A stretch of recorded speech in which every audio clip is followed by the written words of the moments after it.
तो आप सभी को नमस्ते प्रणाम। मैं आपका अपना ठाकुर प्रखर सिंह और रात के 10 बज चुके हैं और कहानी का जो सिलसिला है बदस्तूर जारी है। गुजरात में सूरत और इसी सूरत में समुद्र के किनारे अभी 2-3 दिन पहले की बात है। एक लड़का अपने परिवार के साथ अपने दोस्तों के साथ घूमने गया। घूमते घूमते फिर जो छोटे छोटे बच्चे थे, लड़की की उम्र ज़्यादा थी नहीं, 14-15 साल का ये लड़का, उसी के जैसे उसके दोस्त। अब ये तमाम लोग जब घूमने जाते हैं, घूमने के बाद जब समुद्र को देखते हैं तो ऐसा नहीं था कि कोई गवर्नमेंट बीच थी, कोई वेल ऑर्गेनाइज्ड बीच थी। अपने घर के समीप जो उन्हें समुद्र का किनारा दिखा वहाँ वो गए थे। जाने के बाद छोटे छोटे बच्चे 14-15 साल के पानी देखते हैं। जहन में ये हुआ कि चलो नहाया जाए। हालांकि माँ बाप मना करते हैं, लेकिन मना करने के बावजूद जो बच्चे थे वो जिद करते हैं। जिद करने के बाद पानी में उतरते हैं। थोड़ी देर तक नहाते हैं, माँ बाप भी इग्नोर करने लगते हैं। लेकिन इसी बीच पानी की एक बड़ी तेज़ लहर आती है। लहर में ये सारे बच्चे फंस जाते हैं। खुशकिस्मती से बाकी बच्चे तो निकल जाते हैं, लेकिन बदकिस्मती से एक लड़का जिसका जिक्र मैं आज कर रहा हूँ, जिसका नाम था लाखन, 14 साल का, उस लहर में फंस जाता है। फंसने के बाद लहर जब वापस जाती है तो उस लहर ने इस बच्चे को निगल लिया था। अब ये चीज़ जैसे ही माँ बाप देखते हैं तो देखने के बाद बेहद परेशान, फ़ौरन बचाव के लिए, मदद के लिए तमाम तरीके की कोशिशें करते हैं। पानी में उतरने की कोशिश करते हैं, लेकिन आसपास के लोग रोकते हैं। अब इससे पहले कि ये लोग कुछ समझ पाते, इससे पहले कि ये लोग कुछ जान पाते, कुछ कर पाते, कोई मदद की उम्मीद लगाते, बच्चा थोड़ी ही देर में आंखों से ओझल हो गया। घंटों तक ये लोग निहारते रहे, कुछ लोग अंदर भी गए, लेकिन उस बच्चे का कुछ पता नहीं चला। अब 2-4 घंटे तक ये चीज़ जब हुई, बच्चे का कुछ पता नहीं, आसपास के लोग देख रहे हैं, तो सबने यही कहा और माँ बाप ने भी यही माना कि अब इतनी देर में समुद्र में डूब गया होगा, लहर उसको बहुत अंदर ले गई होगी, समुद्र की तलछटी में वो कहीं पड़ा होगा। मन मार के माँ बाप भी बेचारे वापस आ जाते हैं। वापस आने के बाद घर में शोक मनाते रहते हैं। पूरा एक दिन गुजर जाता है। अगले दिन फिर ये हुआ कि चलो समुद्र किनारे देखें डेड बॉडी वगैरह मिली या नहीं। फिर लोग जाते हैं। जाने के बाद फिर पूरे किनारे को, आसपास के पत्थरों को, चट्टानों को चेक करते हैं, लेकिन अगले दिन भी उस बच्चे की डेड बॉडी नहीं मिली। फिर ये हुआ कि चलो अगले दिन आते हैं। अगले दिन फिर आते हैं, फिर डेड बॉडी नहीं मिली। फिर ये हुआ कि चलो अगले दिन और आते हैं, यानी आज फिर आते हैं। आने के बाद जब चेक करने के लिए कि बॉडी मिलेगी या नहीं, इसी दौरान उन्हीं में से किसी एक शख्स की नज़र जो है समुद्र के बीचों बीच लहरों पे पड़ जाती है और लहर में उन्हें एक बड़ी अजीब चीज़ दिखती है। दरअसल लहरों के बीच सबसे पहले उन्हें गणेश जी की एक प्रतिमा दिखती है। अभी थोड़े टाइम पहले जो विसर्जन हुआ था मूर्ति का गणेश जी के, पहले तो वो प्रतिमा दिखी। देखने के बाद उस पर थोड़ी सी हलचल। तो ये चीज़ देखने के बाद लोगों को थोड़ा ताज्जुब हुआ कि ये क्या। फ़ौरन सब लोग वहाँ जाते हैं। जाने के बाद देखते हैं कि जो बच्चा 36 घंटे पहले डूब गया था, वो बच्चा उसी मूर्ति के ऊपर पकड़ के बैठा हुआ है और वो मूर्ति तैरते हुए किनारे आ रही। यानी एक 14 साल का लड़का एक विसर्जित की गई प्रतिमा के दम पे 36 घंटे से उस समुद्र में जिंदा था।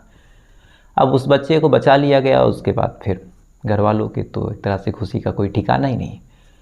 लेकिन किस्मत का खेल कि एक प्रतिमा जिसका विसर्जन कर दिया गया, वो भी 2 रूप में आके इस हिसाब से एक बच्चे की जान बचा लेती है। तो मुझे लगा आपको बताना चाहिए। अपने आप में बड़ी हैरान करने वाली ये खबर थी। अब आते हैं आज की कहानी की बात करते हैं। और आज की जो पहली घटना मैंने बताई, ये घटना जितनी अच्छी है, जितनी सौभाग्यपूर्ण है, अब आगे जो कहानी बताऊंगा ये कहानी उससे कई गुना ज़्यादा दुर्भाग्यपूर्ण और उतनी ही घटिया कहानी है। लेकिन पेशा है तो सुनाना पड़ेगा। तो सीधा सीधा इस कहानी का रुख करते हैं। और इस कहानी की शुरुआत होती है मूल रूप से पटना से। पटना का रहने वाला एक शख्स जिसका नाम भूपेंद्र, उसकी बीवी सविता, दोनों की महज एक बेटी थी। बेटी होने के बाद और कोई बेटा हुआ नहीं। बेटी भी धीरे धीरे बड़ी होने लगी। इधर बिहार में उनको उस हिसाब से रोजगार के साधन, उस हिसाब से काम वगैरह मिल नहीं रहे थे। तो फिर दोनों को लगा कि एक काम करते हैं, यहाँ से चलते हैं, कहीं नौकरी वगैरह देखते हैं जहाँ ठीक ठाक सैलरी मिल जाए, जहाँ खर्चे कम हो, जहाँ चीज़ें सस्ती हों। इसी उम्मीद के बाद ये लोग अलग अलग जगहों पे काम खोजने के लिए निकलते हैं।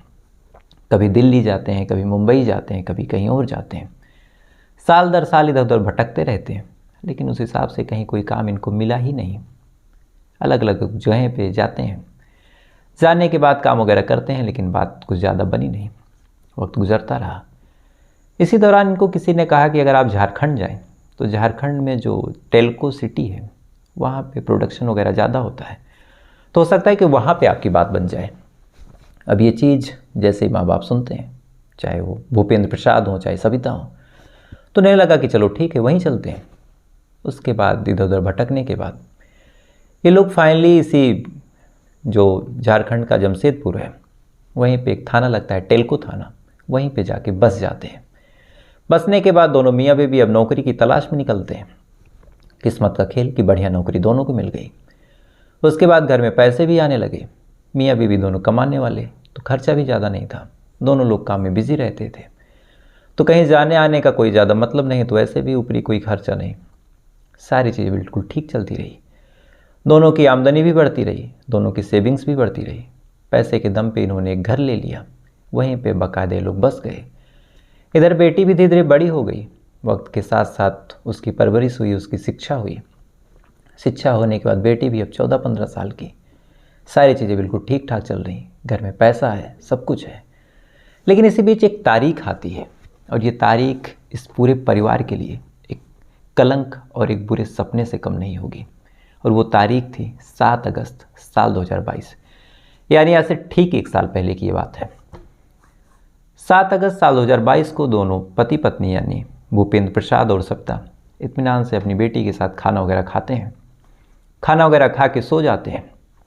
सोने के बाद पड़ोसियों से भी इनका व्यवहार अच्छा था, तो अक्सर जब ये लोग सो के उठते थे रोज़ की तरह, तो पड़ोसियों से मिलते थे, हाय हेलो होता था, बातचीत होती थी। 7 तारीख को भी ये लोग खा के सोते हैं। खाने से पहले पड़ोसियों वगैरह से बातचीत करते हैं, उसके बाद सोते हैं। सुबह होती है 8 तारीख की। अब 8 तारीख की जब सुबह होती है, तो सुबह होने के बाद पड़ोसी, घर के सामने अगल बगल के रहने वाले जो लोग थे, सुबह सुबह जब उठते हैं तो 2-3 चीज़ें बड़ी अजीब सी देखते हैं। पहला, आज तक ऐसा कभी हुआ नहीं कि जो भूपेंद्र प्रसाद हो चाहे सविता हो घर पे अकेली हो या फिर ना हो, लेकिन ये लोग जब सोते थे तो घर के दरवाजे को अंदर से बंद करके सोते थे, और आजकल हर घर की यही कहानी है।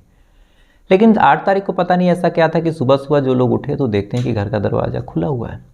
दूसरी चीज़ ऐसी थी कि आमतौर पे आज तक कभी हुआ ही नहीं कि ये लोग सुबह उठें और जो सविता है वो घर के बाहर झाड़ू मारती ना मिले, लेकिन इस बार ये भी हुआ। तीसरा ये था कि इस वक्त के साथ साथ ये भी लगा कि अब तक भूपेंद्र निकल जाता था चाय पीते हुए, दातून करते हुए, ब्रश करते हुए हम लोगों के साथ बातचीत। उस दिन ये भी नहीं था।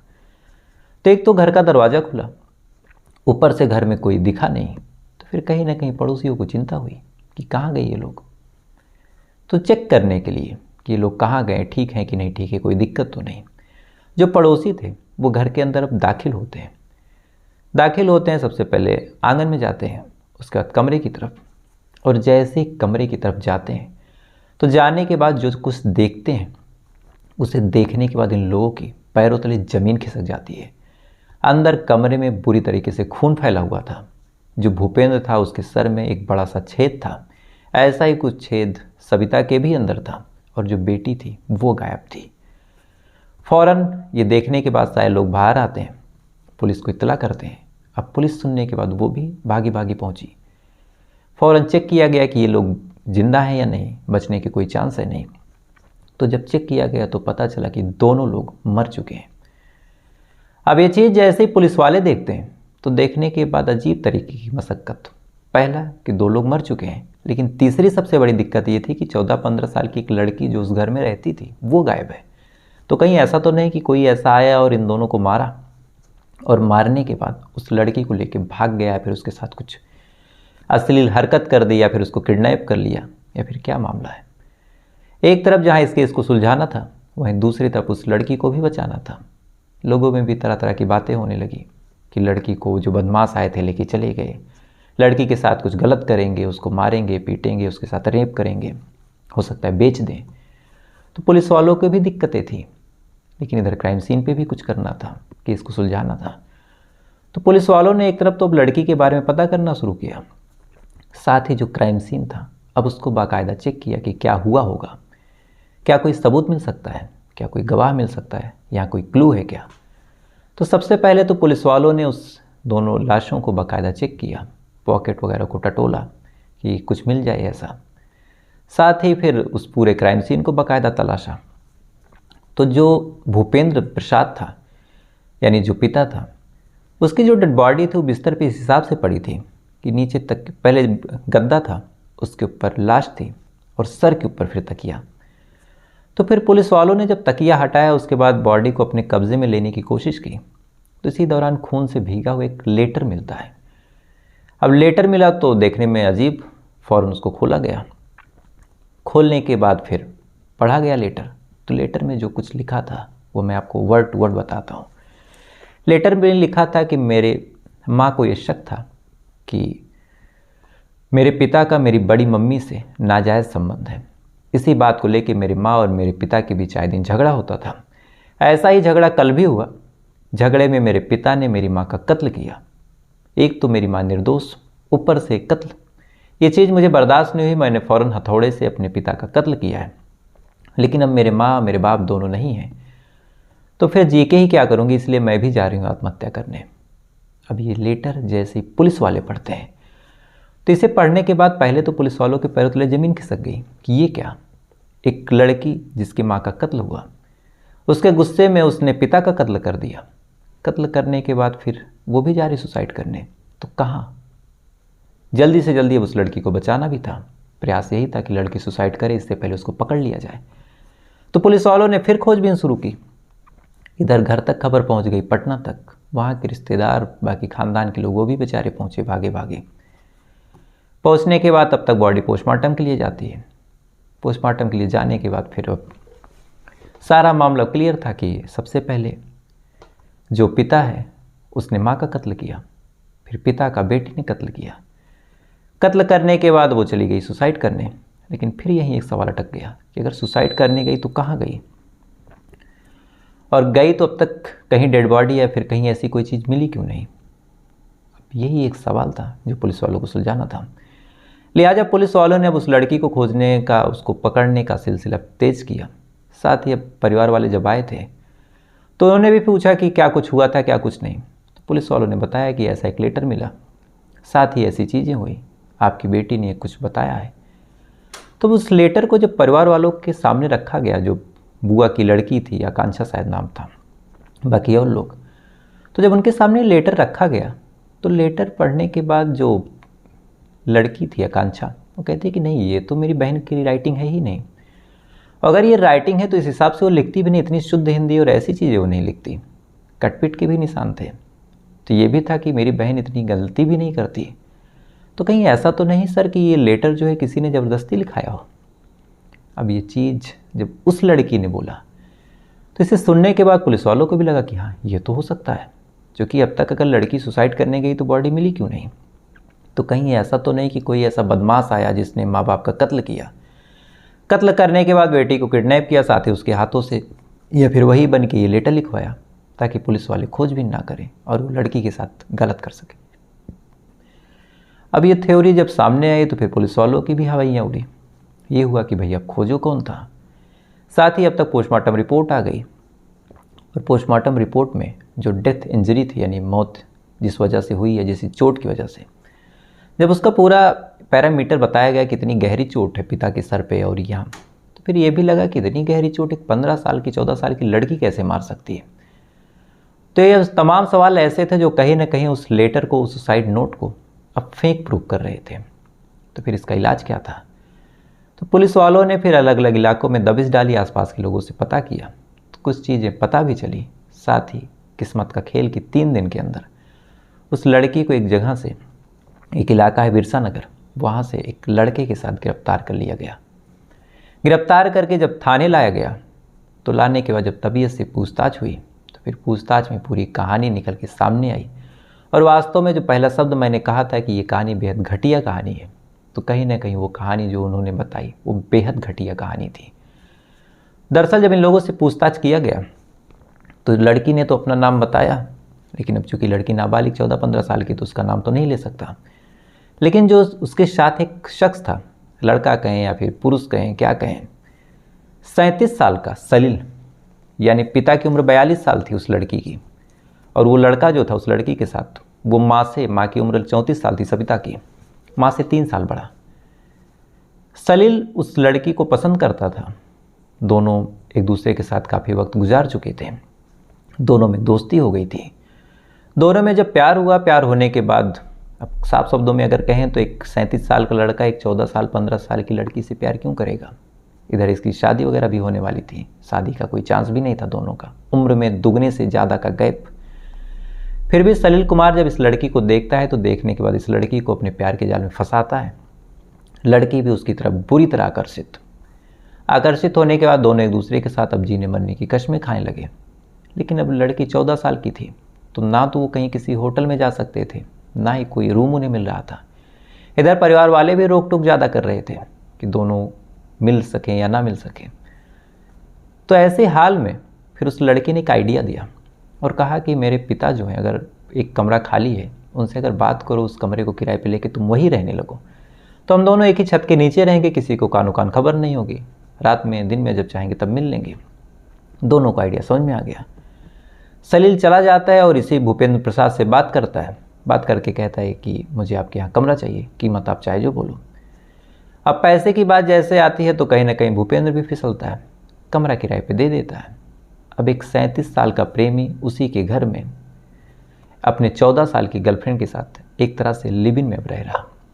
ये सिलसिला कई महीनों तक चला, लेकिन कई बार ऐसा हुआ जब इन दोनों की एक तरह से हिम्मत बढ़ने लगी तो पिता और माँ दोनों ने नोटिस करना शुरू किया कि रात में कुछ ऐसी चीज़ें हम लोग नोटिस कर रहे हैं जो शायद सही नहीं है। तो नोटिस करने के बाद फिर जब दोनों ने रंगे हाथ एक दिन पकड़ लिया, तो पकड़ने के बाद सलील कुमार को घर से बाहर फेंक दिया और कहा कि आज के बाद यहाँ दिखाई मत देना। सलील कुमार को बाहर फेंक दिया गया, बेटी को भी डांटा फटकारा गया, लेकिन बेटी कहाँ मानने वाली। वो 37 साल के अधेड़ उम्र के इंसान के प्यार में पागल, कहीं ना कहीं उसके साथ रहना चाहती थी, शादी करना चाहती थी। इधर सलील भी छोड़ने को तैयार नहीं। फिर दोनों चोरी चोरी बात करते रहे, एक दूसरे से मिलते रहे। लेकिन अब दोनों को जब लगने लगा कि शायद ये चीज़ें ऐसी नहीं चल पाएंगी, तो फिर दोनों ने प्लान किया और ये हुआ कि चलो भाग चलते हैं। इसके लिए बाकायदा उस लड़की ने अपनी माँ सविता को भी शामिल किया। सविता भी सारी चीज़ें जानती थी, इसके बावजूद सविता ने भूपेंद्र से जिक्र तक नहीं किया। सारी चीज़ें फिक्स हुई, सारा प्लान बना। ये हुआ कि मैं 7 तारीख को आऊँगा। आने के बाद फिर रात को 2-2:30 बजे तुम तैयार रहना, तुमको लेके भाग जाऊँगा। लड़की भी तैयार, लड़का भी तैयार, सारी चीज़ ठीक। 7 तारीख को 2 बजे पहुँचता है। पहुँचने के बाद लड़की भी अपनी सामान सारी चीज़ों को पैक करके निकलने वाली होती है। लेकिन इस दौरान जो पिता था भूपेंद्र, उसकी आँख खुल जाती है। आँख खुलने के बाद अब सलील भी डर गया, लड़की भी डर गई। डरने के बाद इससे पहले कि भूपेंद्र कुछ पूछता, कुछ कह पाता, कुछ समझ पाता, फ़ौरन एक हथौड़े से भूपेंद्र के ऊपर सलील वार करता है। वार करने के बाद तब तक मारता है जब तक भूपेंद्र मर नहीं जाता। अब इधर चोट के आवाज़ और मारने पीटने की चीज़ें चीखें जब सविता सुनती तो वो भी निकलती है, उठ के दरवाजे पे खड़ी हो जाती, कहती कि नहीं जाने दूंगी, तुमने मेरे पति को मारा है। फ़ौरन वहाँ एक कुकर पड़ा था, उस कुकर से ये दोनों लोग मिलके सविता का भी कत्ल कर देते हैं। अब एक घर में दिन दहाड़े इस तरह से कत्ल करने के बाद अब इन्हें लगा कि अब तो मामला फंस जाएगा, तो फिर क्या करें। तो फिर यहीं से इन लोगों ने दिमाग लगाया और प्लान किया कि एक काम करते हैं, एक सुसाइड नोट लिखते हैं। सुसाइड नोट में ऐसा लिखेंगे कि मेरे पिता का मेरी बड़ी मम्मी से नाजायज़ संबंध था और मेरी माँ को इस बात का डाउट था। मेरी माँ लगातार लड़ती रहती थी, लड़ने की वजह से मेरे पिता को गुस्सा आया और मेरे पिता ने मेरी माँ का कत्ल कर दिया। कत्ल करने के बाद फिर मैंने जब ये चीज़ें देखी तो मुझे भी गुस्सा लगी, मैंने अपनी माँ का कत्ल कर दिया, मेरे अपने पिता का कत्ल कर दिया। यानी माँ को पिता ने मारा, पिता को मैंने मारा और मैं खुद जा रही हूँ अपनी ज़िंदगी ख़त्म करने। अब हड़बड़ी में रात के 3 बजे बाकायदा जब बैठ के सलील लेटर लिखवा रहा था उस लड़की से, तो एक तो 14 साल की लड़की और आदत अगर इतनी गंदी तो पढ़ने लिखने में भी कमज़ोर, तो हिंदी भी उस हिसाब से लिख नहीं पा रही थी, लगातार वो गलत गलत लिख रही थी। बार बार लेटर में कट लग रहा था, बार बार इंग्लिश और हिंदी की स्पेलिंग वो भूल जा रही थी। इसी वजह से पूरे लेटर में कम से कम 10 बार कट के निशान थे, 10 बार हिंदी गलत हुई थी।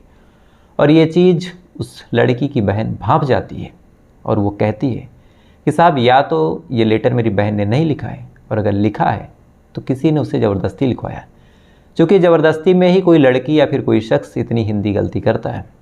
बाकी मैंने अपना व्यक्तिगत अनुभव बताऊँ तो कम से कम 50 से 60 ऐसे सुसाइड नोट देखे हैं, और सुसाइड नोट में आज तक मैंने कहीं गलती नहीं देखी। क्योंकि आदमी जब सुसाइड नोट बैठने लिखता है तो वो उसके जीवन की आखिरी चीज़ें होती हैं, अपनी सारी चीज़ों को, सारी जज्बातों को उस एक लेटर में वो पिरो देना चाहता है तो गलती नहीं करता। शायद ये चीज़ पुलिस वाले चूक गए थे, लेकिन उसकी बड़ी बहन बुआ की लड़की ने भांपा और तब जाके ये पूरी थ्योरी निकल के सामने आई। अब पूरी थ्योरी जब निकल के सामने आई, पुलिस वाले इस मामले पे चार्जशीट वगैरह बनाते हैं, लेकिन सवाल फिर वही था कि क्या एक 14 साल की लड़की एक 37 साल के पुरुष से यूं प्यार करे और इस कदर पागल हो कि माँ बाप का कत्ल करवा दे। तो अपने आप में फिर इसे प्यार नहीं कहा जा सकता, इसे कुछ और ही कहा जा सकता है, जो शायद मैं अपने मुंह से नहीं कहूँगा। लेकिन आप सब मैच्योर ऑडियंस हैं, 18+ का ये खुद चैनल है, तो कहीं ना कहीं आप स्वयं समझदार हैं ये क्या रहा होगा और क्यों रहा होगा और कैसे रहा होगा। तो फिलहाल ये थी पूरी कहानी, और इस कहानी को सुनाने का आज जो मेन मकसद था यही था कि आज के टाइम में किसका कहाँ कैसे संबंध निकल जाए, कौन किसके साथ कैसे रिश्ते में है, कुछ कहा ही नहीं जा सकता। आज के टाइम में कौन डाउट करेगा कि एक 37 साल का आदमी एक 14 साल की लड़की के साथ रिलेशन में है, लेकिन अजीब सी बात थी। तो फिलहाल ये थी पूरी कहानी। अब आपसे कल फिर मुलाकात हुई किसी दूसरी कहानी के साथ। तब तक अच्छे रहिएगा, खुश रहिएगा, अपना ख्याल रखिएगा, अपने देश का ख्याल रखिएगा। जय हिंद, वंदे मातरम।